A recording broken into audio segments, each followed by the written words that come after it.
Ano magagawa sa'yo, ha? Ano magagawa sa'yo, ha?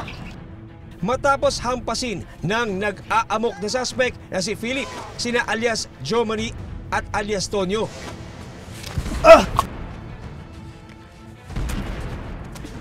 Tulong! Lumalabas sa investigasyon ng mga pulis na dumiretso si Philip sa bahay ng isa pang residente na si Mang Tomas Tayaban, 67 taong gulang. Pinatuanak.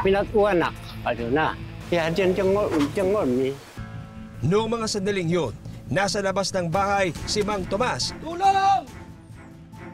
Sino yun? Sino yung sumisigaw? Kasama ang minor de edad na apo na itinago namin sa pangalang B-Boy.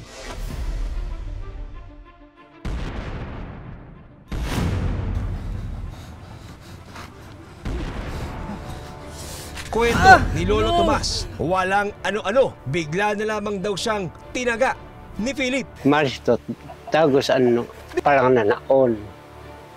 Kanina eh. Ano gusto eh, bono.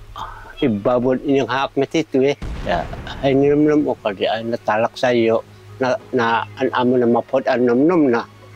Kaya diyan mo naon. Tadi tatin inila ami. Inyong haki, inyong hanak kaya.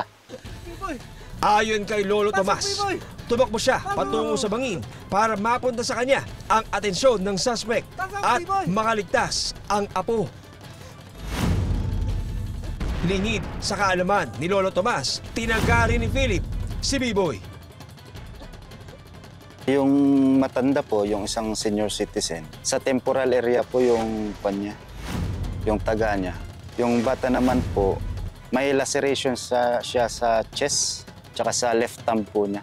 Yun po yung tama nila.